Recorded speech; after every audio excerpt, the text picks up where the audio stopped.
माफ़ करना, माफ़ी मांगना कितना ज़रूरी है वो अब मुझे एहसास हो रहा है।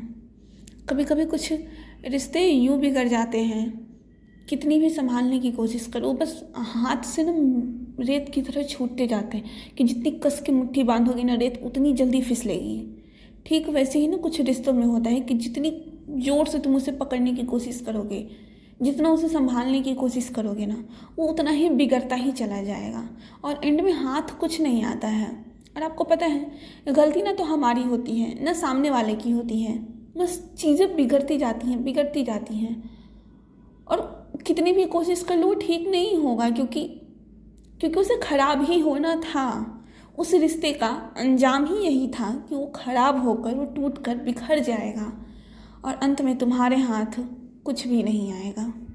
जब रिश्ते ख़राब होते हैं ना तो फिर हम लोग पता है क्या करते हैं, खुद को कोसना शुरू कर देते हैं कि काश मैंने ये नहीं किया होता, काश मैंने ऐसा नहीं किया होता यार, तो साथ में होते आज हम लोग।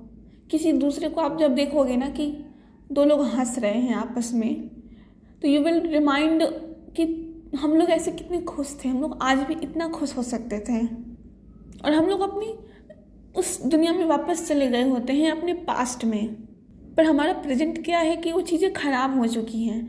पता है इतना ख़राब हो जाता है ना कभी कभी कोई रिश्ता कि हम लोग, आपके बगल में वो बंदा खड़ा है लेकिन आप उसको बोल नहीं सकते हो कुछ, मतलब इतने अनजान हो जाते हैं ना एक दूसरे के लिए कि कुछ कहा नहीं जा सकता और आप अकेले रह गए हो इस जर्नी में और जो गया वो आगे बढ़ चुका है, उस मतलब वो खुश है। कभी कभी ना उसकी खुशी देख कर ना मतलब बुरा लगता है, इसलिए नहीं कि वो खुश है, इसलिए कि हम क्यों नहीं हैं। अगर उसे कोई मिल गया तो हमें क्यों नहीं मिला। और फिर असली जंग तो यहीं से शुरू होती है कि खुद को खुश कैसे रखें, खुद को उन यादों से बाहर कैसे निकालें। तो उसका पता है रूल नंबर 1, खुद को माफ़ करो। मत दो खुद को ये सफाई कि काश मैंने ऐसा नहीं किया होता। ये करो कि अब जो हो गया सो हो गया, गलती सिर्फ मेरी नहीं थी और गलती सिर्फ उसकी नहीं थी, इस रिश्ते का अंजाम यही है जो होना था, अब हम लोग कुछ नहीं कर सकते। तो सबसे पहले खुद को माफ़ करो इस चीज़ के लिए कि गलती मैंने की थी। माफ़ी का हक हर किसी को है, माफ़ करो खुद को, क्योंकि अब वो तुम्हें माफ़ करके तुम्हारी ज़िंदगी में लौट कर नहीं आएगा, इसीलिए खुद को माफ़ करना होगा तुम्हें।